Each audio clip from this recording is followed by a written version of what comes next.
खालवे साहब, इस कार्यक्रम में उपस्थित हिंदू महासभा के राष्ट्रीय अध्यक्ष सम्मानित आदरणीय चक्रपाणी महाराज जी, इस कार्यक्रम में उपस्थित श्रीमान भोजपुरी समाज के राष्ट्रीय अध्यक्ष श्रीमान अजीत दुबे साहब, इस कार्यक्रम में उपस्थित पूर्व सांसद मैडम नीलम सोनकर साहब जी, इस कार्यक्रम में उपस्थित श्रीमान एच.एन. शर्मा जी, पूर्व प्रधानमंत्री चंद्रशेखर जी के राजनीतिक सलाहकार रहे हैं। इस कार्यक्रम में उपस्थित हैं श्रीमान अली खान साहब, प्रसिद्ध निर्माता हैं।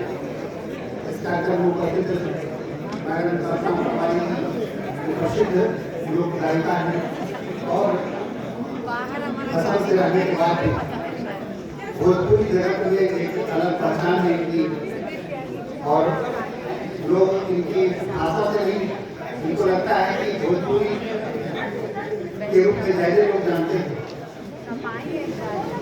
इस कार्यक्रम में उपस्थित श्रीमान चरणलाल साहू जी, जो सुप्रीम कोर्ट के सीनियर एडवोकेट रहे हैं। इस कार्यक्रम के संचालक, मंच के संचालक हैं भाई राजकुमार बबलू जी, एवं इस कार्यक्रम में उपस्थित हमारे सम्मानित अधिवक्तागण, हमारे सम्मानित बुजुर्गों, नौजवान दोस्तों, मातृशक्ति, हमारे मीडिया के साथियों, आप सभी को मैं नमस्कार करता हूँ, प्रणाम करता हूँ। आज हम सब उपस्थित में हैं भारत रत्न बाबा साहब के परिनिर्वाण दिवस का जो महीना 6 तारीख को उन्होंने उनका परिनिर्वाण हुआ, तो उस महीना ये कार्यक्रम में उपस्थित हुए। हम सब जानते हैं कि बाबा साहेब समता मूलक समाज का सोच रखते थे और भारत को एक नई दिशा दिखाने का काम किया, और उन्होंने समाज में फैली असमानता, शोषण और अन्याय के खिलाफ आवाज उठाई और एक समता मूलक समाज की स्थापना के लिए संघर्ष किया। उनका योगदान सिर्फ संविधान निर्माण में नहीं था, बल्कि समाज के उन पिछड़े लोगों को, चाहे वो कोई भी हो, जो लोग समझते हैं कि बाबा साहेब का योगदान सिर्फ दलितों और पिछड़ों के लिए था, तो मैं उनकी जानकारी के लिए बता दूं कि उनका योगदान महिलाओं के प्रति भी हो गया। आज महिलाओं का जो जीवन स्तर है, उसमें कहीं ना कहीं बाबा साहब का एक योगदान है कि बाबा साहब ने महिलाओं के उत्थान के लिए उतना ही लड़ाई लड़ा जितना वो पिछड़ों और दलितों के लिए। डॉक्टर साहब भीमराव अम्बेडकर का सपना था कि समाज के हर व्यक्ति को समान अधिकार मिले, और यही संविधान में उनके द्वारा प्रावधानों में देखा जा सकता है। उन्होंने कहा था कि संविधान केवल वकीलों का दस्तावेज नहीं है, संविधान केवल वकीलों का दस्तावेज नहीं है, यह जीवन का वाहन है, और उनकी भावना हमेशा युग की भावना है। बाबा साहब ने लोगों को शिक्षित करने के लिए बहुत सारे प्रयास किए। किसी भी समाज, उन्होंने बताया था कि किसी भी समाज का उत्थान उस समाज में शिक्षा की प्रगति पर निर्भर करता है। उन्होंने यह भी कहा कि आप शिक्षित हो गए, इसका मतलब यह नहीं कि सब कुछ हुआ।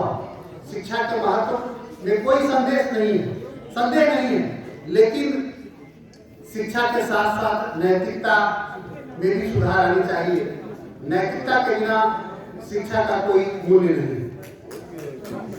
उन्होंने ये भी कहा था कि शिक्षा वो सेवने का दूध है जिसका बच्चा पिएगा वो रहाएगा। और आज हो रहा है, हम सब इस बात से अवगत कि शिक्षा का जो महत्व है, निश्चित रूप से जब तक शिक्षा नहीं आएगी समानता नहीं आ सकती। लोग अपने हक अधिकार को नहीं समझ पाएंगे। इसलिए अगर बाबा साहब को सच्ची श्रद्धांजलि अर्पित करनी है, तो निश्चित रूप से समाज में जो वर्ग आज भी शिक्षा से वंचित है, चाहे वो पिछड़ा समाज हो, किसी भी समाज के लोग हों, महिलाएं हों, सबको शिक्षित करने की आवश्यकता है। तभी हम बाबा साहब को सच्ची श्रद्धांजलि अर्पित कर पाएंगे।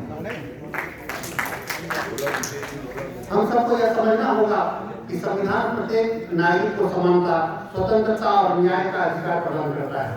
महिलाओं, दलितों, आदिवासियों और अन्य पिछड़े वर्गों को उनके अधिकारों के प्रति जागरूक करना और उनकी समस्याओं को सुलझाने के लिए ठोस कदम उठाना हमारी जिम्मेदारी है।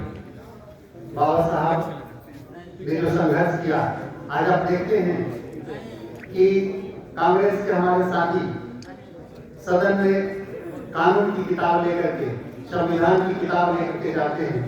ये दर्शाता है, जब आप जरा इस बात को समझिए, जब कोई किसी के साथ अन्याय करता है तो बाद में उसी के शरण में जाना पड़ता है। बाबा साहब के साथ कांग्रेसियों ने जो अन्याय किया, उनको सदन पहुंचने से कितनी बार रोकने का प्रयास किया। निश्चित रूप से ये बाबा साहब का ही देन है कि आज बाबा साहब के शरण में जाकर के वो संविधान की किताब लेकर के सदन में जाते हैं कि बाबा साहब मुझे बचाओ। आज ये दर्शाता है। इसलिए हम सबों का बाबा साहब के प्रति सच्ची श्रद्धांजलि यही होगी कि हम सब अपने अगल बगल में जो भी लोग शिक्षा से वंचित हैं, वैसे लोगों को शिक्षित करने का प्रयास करें। एक प्रयास होगा। इतना ही कहते हुए अपनी वाणी को विराम देते हैं। जय हिंद, जय भारत।